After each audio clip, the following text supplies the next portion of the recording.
Тука со мене во студио е авторот на книгата Благој Николов. Добро утро. Добро утро. Пред се да ги поздравам гледачите на Мега телевизија и сега ко вас. Благодарам. Поводот за вашето гостување во нашата утринска емисија Деница е токму вашата најнова книга Отеле Љуптинат. Малку да се навратиме на содржината, бидејќи се работи за едно драмско дело. Претпоставувам дека за вас беше предизвик да се изработи сите ова, за оглед на тоа колку е комплексна работата да се работи на драмски дела. Како се работеше, кога се создаде, слушнавме од прилогот дека 96-та беа првите ракописи. Тоа идејата за оваа книга родена е всушност 95-та година, кога опишував Кабарето Магарешки, може би толчени се сеќаваат на тој дел, се играше во Кино Македонија. Актерската екипа е составена беше од професионални актери од Народниот театар и имавме успешни представи со неа. Карта повеќе се бараше. Се играе во 10 часот со почеток и тогаш се роди идејата за да се напише еден ваков текст. 96-та година седнав и првиот ракопис беше веќе срочен. Се договаравме во тогашна сцена 22, така се викаше здруженијето во кое работевме ние, собраните сите и од актерите од театарот, да ја поставиме на сцената уште во тој период. Меѓутоа излегоа некои неприлики, откажаа 2-3 актери, не можеа да повеќе да доаѓаат и пропадна да излезе да го види денот на штитите што значи живота. И остана во бункерче. Во меѓувреме собидов јас да ја издадам и за тоа има напишано поговор покојниот мој добар другар Ричард Иванишевиќ. Во книгата баш е неговиот поговор, не може да го одминам во секој случај и остана во бункер се до 2016 година. Со мали преправки, исправки, книгата 2016 го виде денот. Сега можеме да подискутираме околу наслов, веќе имам најави, некои пишуваат. Да. Вчера, она што можев да го забележам на студентското гласило излезе статија под наслов До солзи и смеја. Ромите не ги користат книгите за во тоалет, тие се книжевно богатство за нив и во текстот ви се обраќаат индиректно вам и затоа и на самиот наслов на книгата Отеле Љуптинат. Еко може едно кратко образложување околу тоа. Ќе се обидам малце да го образложам тој дел. Како се дојде до опишување на овој текст. Значи, за да се напише вакво дело со таква екипа, ромска екипа, значи мора да се живееш со нив.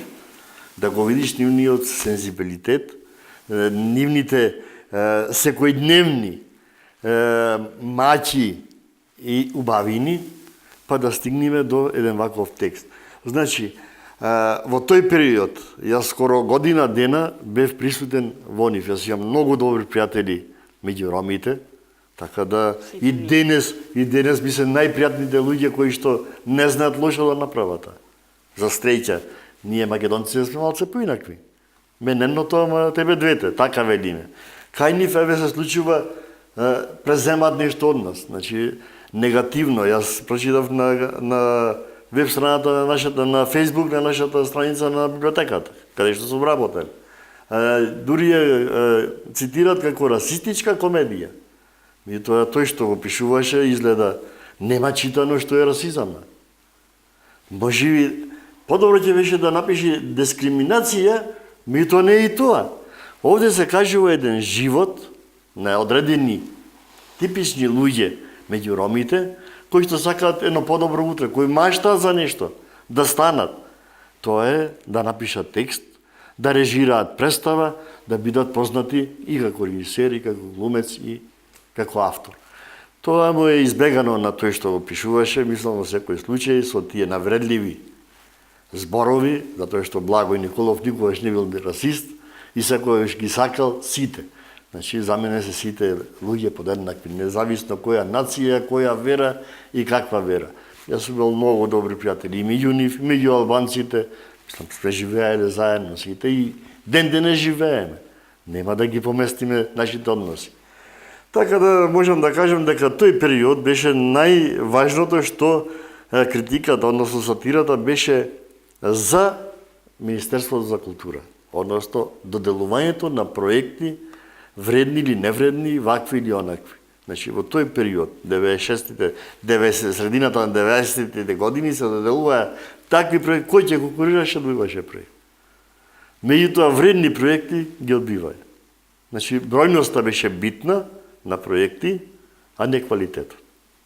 И токму затоа е напишана и оваа пародија, сатира, како сакате наречете ја, баш тоа е тоа всушност. Дали ќе може накратко сюжетот на... Сюжетот накратко всушност е тоа е брачна двојка, Куртуш и Ликарка, маж и жена, кои што живеат од патување Истанбул, носење на роба, препродавање на пазар и вртање на средствата што ги имаат. Значи, секој ден за парче леп се бората. Сега другиот нивни пријател има веќе отворено телевизија, побогат, отвара телевизија, Елвис, со жена му Мевјуде, и конкурира до Министерство за култура за ТВ драма. И го добива конкурсот. Сега која да ја работи? Влег во библиотека, чита книги и така натаму, врти таму, шо, и нашол Отело е, најде книгата од Вилјам Шекспир, и знаете дека Отело е црнец.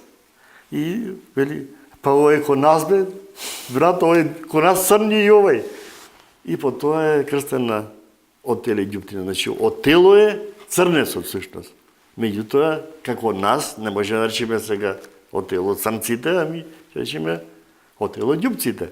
Односно, ѓупците, што тоа не го видоја моите драги непријатели, да ги речам, на грбот стои Отеле ѓуптино. Тоа е на овде. Тоа е на грбот на корицата, значи, дека го видат, значи, со два наслови.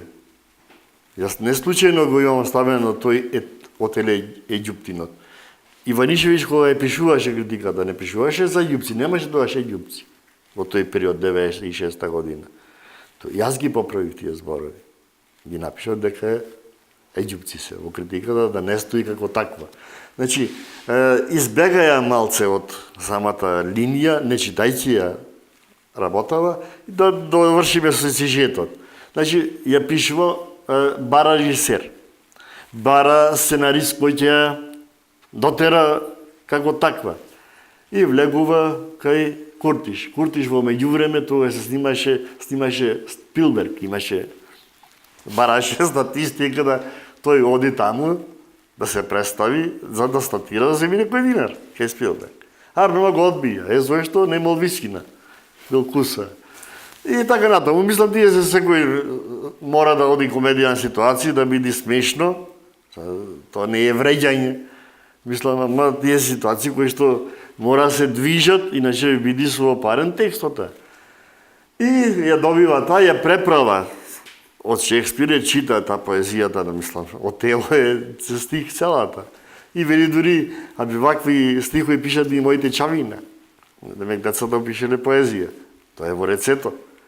И таму пишува сеньори, и ја прашва Ликарка, што е тоа сеньори? И од кај знамо, вели? Или јас ќе осведам, тоа сеньори, ќе ѓупци. Мои ѓупци, демек сеньори и ѓупци. И така натаму си преправа. Текстот нема многу, мислам тоа е. И работи со книгата и во ВЦ води, затоа што краток е периодот да ја припреми, за да испадне, да ја почне да снима. Вториот дел веќе се јавува аудиција, одбира личности кои ќе играт и така натаму. Меѓувреме доаѓаат од Германија двајца негови пријатели кои сакаат да земат учество во представата, дејќи популарноста е голема. Сега, она што велиме ромска снаодливост. Му вели на телевизијата, ќе го земе, ама ќе плати. Ако сака тој и жена по 5000 ќе платат и ќе ги земе. Како што е секаде, ќе платиш па ќе влезиш. И му земат исто од него пари, ја финансира и тој. се прави целата работа и крајот завршува, доделуваат уште една таква драма на Елвис, бидејќи ова е успешна, како таква. Тоа е сето. Тоа се заврзламите, сцените се тие. Интересно. Во секој случај, ромите, како етничка припадност, небитна. Сите сме луѓе, нели? Апсолутно. Превладуваат секогаш нивните таленти за музика, за веселба и за... Тие некако ги сплотуваат сите оние убави позитивни работи во светот и најубаво и најинтересно се прикажуваат кај во нивното стилирање во нашето општество. Кога се однесува, бидејќи сега се одржа нели промоцијата на 5 февруари, дали имате некакви планови за ова дело да биде поставено сценски? Видете сега. Новие медиуми беа зафатени солза и смеја. Тие обично си додаваат, мислам, не да го читаат буквалниот текст, ами читаат како што им одговара нифа, за да бидат и посмешни, и потранспарентни. Меѓутоа, директорот на Солза и смеја, Сашо, ќе разговараме да ја презеиме, да ја играме представата, што јас ручно ќе му подпишам, нека играт, не е проблема. Подобро да играат, отколку да лежи во некоја фиока. Така да, тие се, нека се вратат на Австралија еднаш, па ќе разговараме. Во меѓувреме може ќе понудам на некој театар во Македонија. Ќе видиме тоа, веќе излезе, јавноста знае. Рекламата, сакали не тие ја направија, да биде да ја прочитат и други луѓе. Така да, можам да кажам само за циганите велам сега, пишувале и Пушкин, неговата драма Цигани, пишувал Лорка, пишувал Јасенин, пишувал нашиот Виде Подгорец. Значи, застапени се дебело во литературата. Зошто? Затоа што има во нив нешто. Го спомениме Матеја Матевски, кој што има пишувано бројни стигови. Стигови таман, токму за да истакне таа душевна и човечка широчина. Значи, кога се пишува за некого, значи дека вреди. Тоа не треба да го љути никого. Останува трага. Книгата, спомнува библиотеката како место на промоција. Мојата книга е каде сакам ќе ја промовирам. Си барам простор, ми доделуваат, промовирам. Значи, библиотеката нема никаква врска меѓу книгата и Благој Николов. Благој Николов е гостин како писател во библиотеката, не како вработен. Ке се сврнеме сега малку повеќе на вашето останато творештво, бидејќи ова не е ваша прва книга. Го оправдувате факултетот по книжевност. Така што низ годините наназад имате доста работено и со Битолскиот народен театар и имате напишано повеќе текстови. Во една прилика кога го правевме снимањето за емисијата Кирилица, која што беше посветена на вашата работа како библиотекар и воопшто на дејноста библиотекар, неформално разговаравме и за вашата уметничка работа. Па ајде малку повеќе да ги запознаеме гледачите со тоа. Да не видиме толку инкогнити. Тоа е уште поголема историја од библиотекар. Секако. Значи, моето почнува, бидејќи татко ми работеше во театар, јас на сцените стапнав на своји 5,5 години. Значи, со покојниот Никола Автовски, така натаму и така натаму.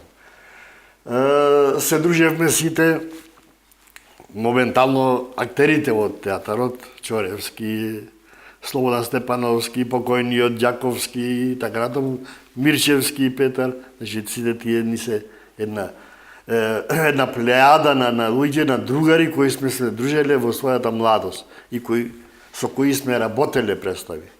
Не можам да не го спомнам и Графчевски Владимир, кој што е мојот учител за режија, всушност. Сум поставил во мојот живот сега, почнав некаде од 17-та година да се бавам со режија, негде над 60 представи имам поставено, од кои над 30 се произведби. Значи, се зафаќам за парчина кои што се малце потешки за изведба и со аматери се знае како се работи. Треба да ги научиш и да кажат, и да одат, и што да направат се. Значи, во тој период, тоа придонесе покрај факултетот, тоа е едно плодно тло да стигне до пишување на драмски текстови. Обично драмскиот текст е една од најтешките форми за пишување. Тоа што треба да во кратко време треба се да се каже. Романот си е роман, може и 200, и 300, и 500 страни со 300 описи. Ова треба во сат и 10 минути изведување треба да биде се кажано. Моите први книги, издадени мислам, се детска литература, тие се 5, кои што тие 5 трите се играни на сцена 22.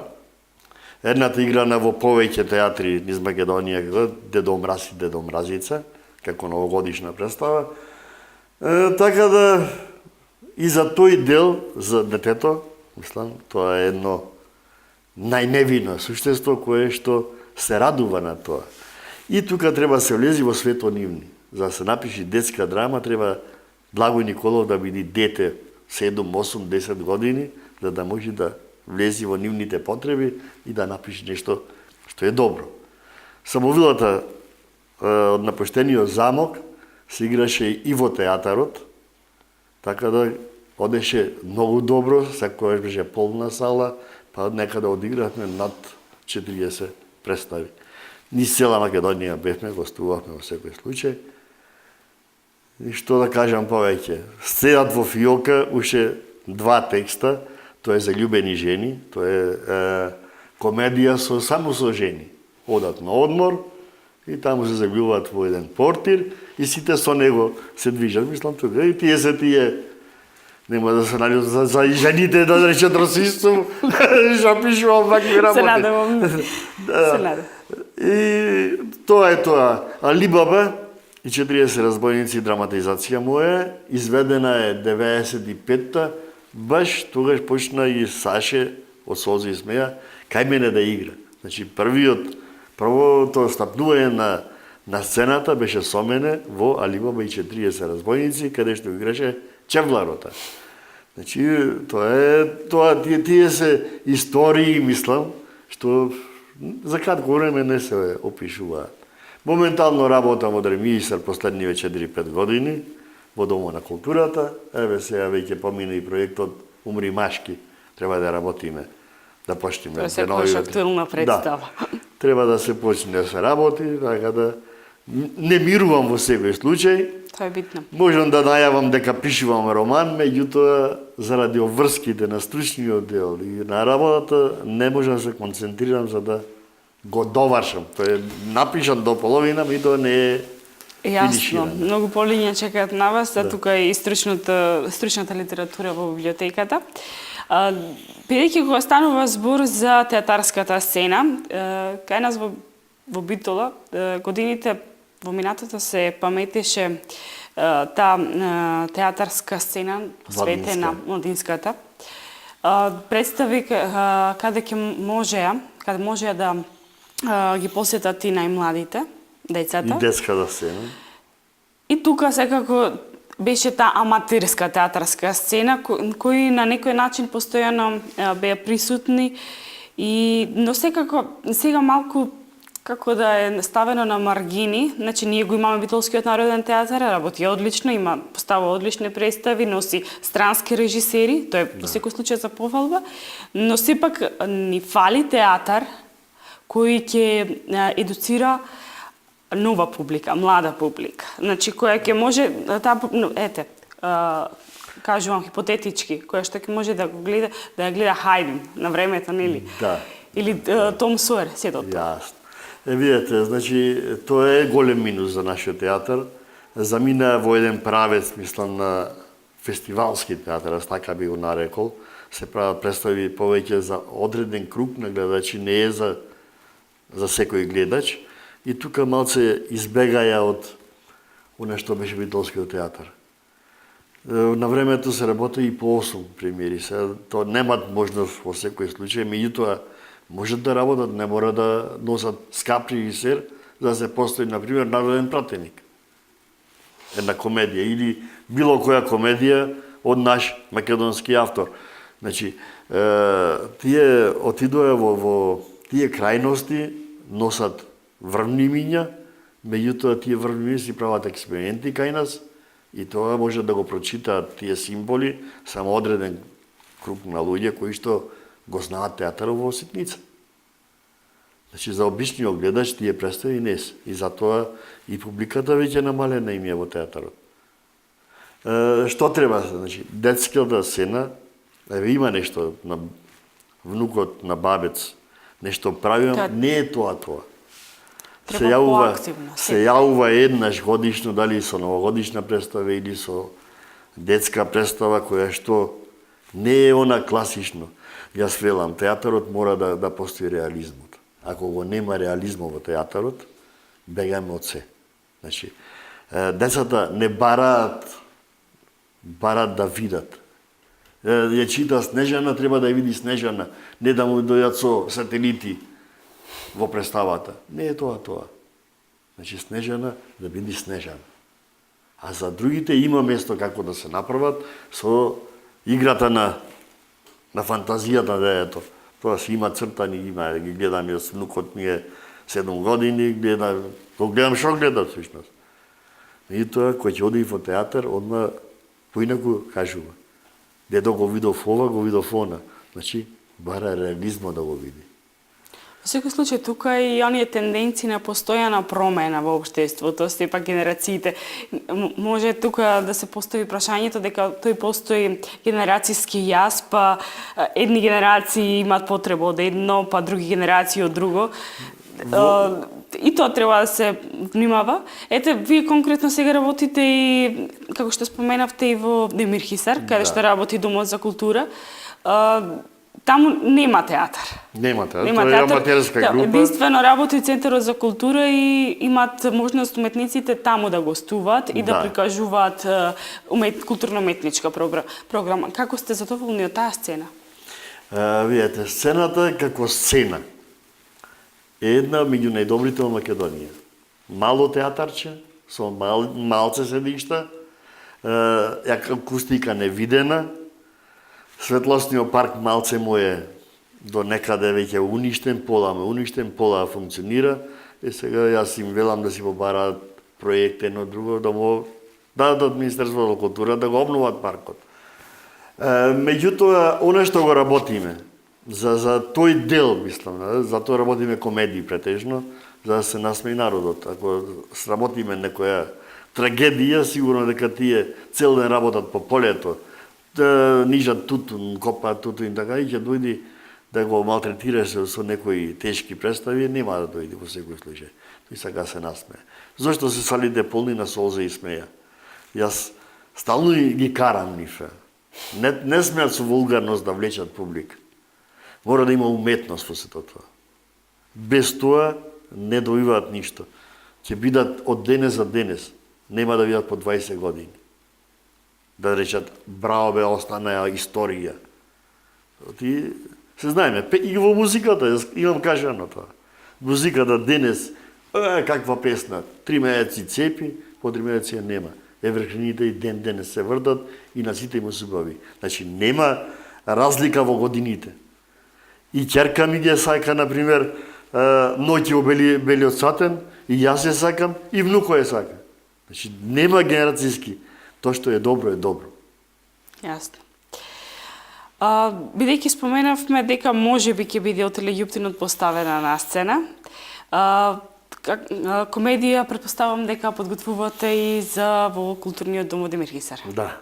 Во Умни машки се вика комедијата. Сега ќе видиме со помалце ликое. Тие се така една група. Со кој ќе работите, со кои глумци? Па сега лани имаше веќе промена на кадрот. Ми е жал што старите.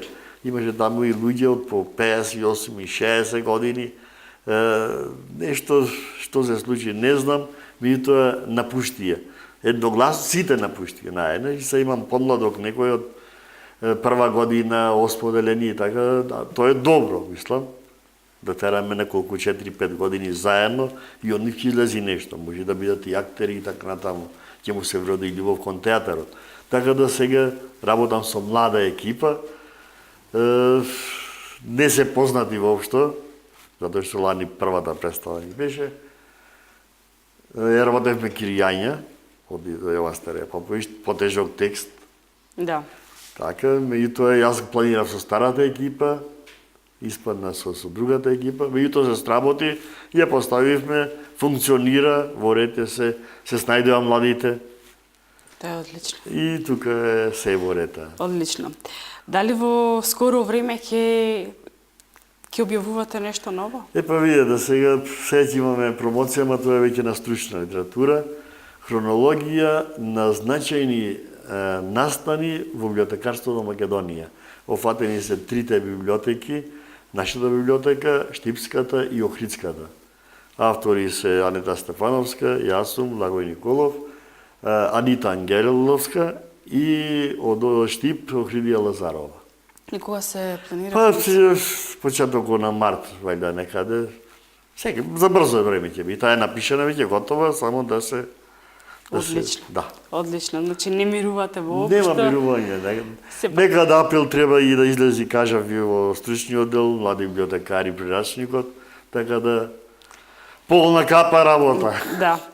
Господин Николов, јас ви благодарам за вашето гостување во утринската програма Деница на телевизија Мега. Ви посакувам многу успех, па во наредна средба да разговараме за некоја следна книга, ваше следно драмско дело. Благодарам се, ве поздравувам. Почитуване, ние одиме понатаму со утринската емисија.